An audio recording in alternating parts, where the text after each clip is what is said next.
नमस्कार, मैं डॉक्टर ऋषिराज पांडे। आज हम इतिहास की मार्क्सवादी व्याख्या के संदर्भ में बातचीत करने जा रहे हैं। इतिहास की मार्क्सवादी संकल्पना के प्रणेता कार्ल मार्क्स थे। उनकी सर्वप्रमुख कृति पूंजी थी, जो कि मार्क्सवाद अथवा साम्यवाद की आधारशिला है। जब मार्क्स कम्युनिस्ट संघ में सम्मिलित हुए, उन्होंने कम्युनिस्ट घोषणा पत्र प्रकाशित किया। मार्क्स हीगल के द्वंद्ववाद से अत्यंत प्रभावित था। दास कैपिटल नामक ग्रंथ में मार्क्स के विचार संग्रहित हैं। इसके अलावा New York daily Tribune, the inspector एवं द न्यू एनसाइक्लोपीडिया अमेरिकाना में इनके कई लेख प्रकाशित हुए हैं। राजनीतिक एवं आर्थिक दृष्टि से मार्क्स के चिंतन का अत्यधिक महत्व है। मार्क्सवाद में विवेचना तथा विश्लेषण का प्रमुख आधार इतिहास ही है। इतिहास को मार्क्स ने एक व्यापक रूप में देखने का प्रयास किया है। उनकी ऐतिहासिक अवधारणा के अनुसार इतिहास का आधार आर्थिक है। मार्क्स हीगल का अनुयायी था, तो वहीं दूसरी ओर उसका विरोधी भी था।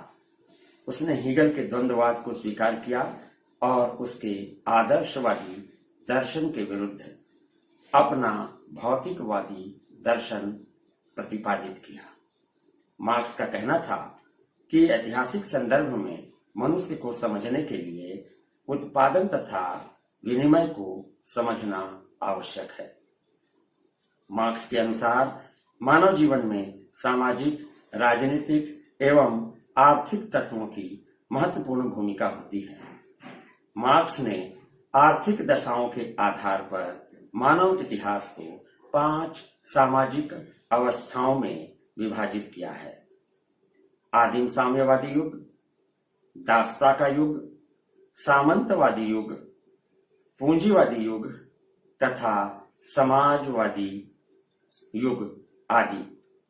मार्क्स यह मानते हैं कि आदिम साम्यवादी युग तथा समाजवादी युग के अलावा मध्य की तीनों ही अवस्थाएं संघर्ष का काल रही हैं।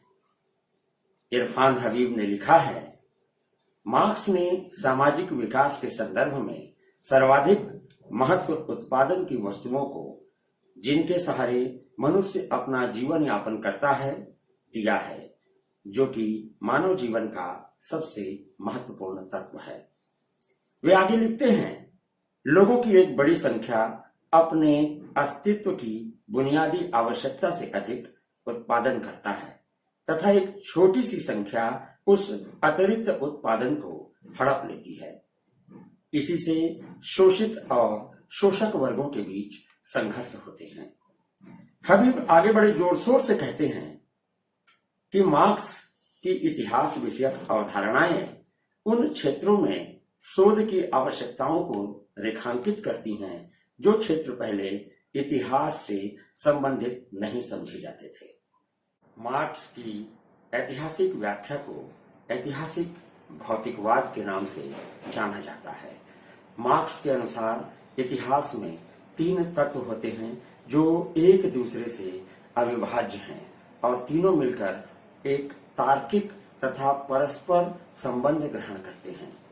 ये तथ्य हैं मूलभूत आर्थिक नियमों और उद्देश्यों के अनुरूप घटनाओं की गति। दूसरा, द्वंद्वात्मक प्रक्रिया के माध्यम से तदनुरूप विचारों का विकास। तीसरा है वर्ग संघर्ष के रूप में तदनुसार सक्रियता। मार्क्स ने अपनी पुस्तक कम्युनिस्ट मैनिफेस्टो में ऐतिहासिक संकल्पना को क्रांतिकारी रूप देते हुए बताया है कि सर्वहारा वर्ग अपने राजनीतिक प्राबल्य का प्रयोग कर बुर्जुआ वर्ग के हाथों से पूंजी को पूर्णतः छीन लेगा और उत्पादन के लिए साधनों को राज्यों के हाथों में सौंप देगा। इस प्रकार इतिहास की संकल्पना में भौतिकवादी दृष्टि का समावेश कर उन्होंने क्रांति का ऐतिहासिक विकास की धारणा को विकसित किया।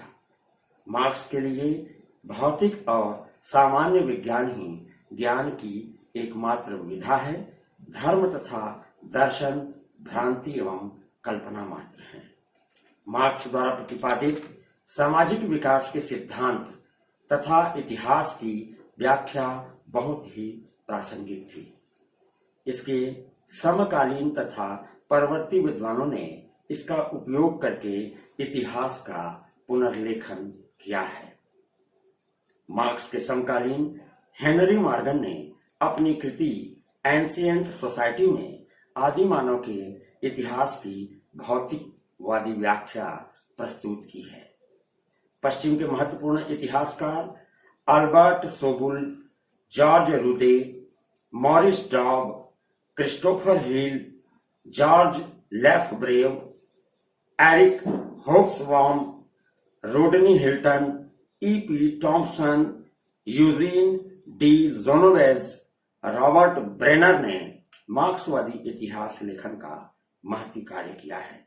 मार्क्सवादी इतिहास की अवधारणा के आलोचकों में कार्ल आर पॉपर एवं ईसाइदा बर्लिन के नाम से भी जाने जाते हैं। कई भारतीय विद्वानों ने मार्क्सवादी दृष्टि से इतिहास का लेखन किया है। भारत में राहुल सांस्कृतायन ने मार्क्स की विचारधारा का अनुसरण किया। उनकी प्रमुख कृतियां मानव समाज, दर्शन दिग्दर्शन तथा वैज्ञानिक भौतिकवाद है।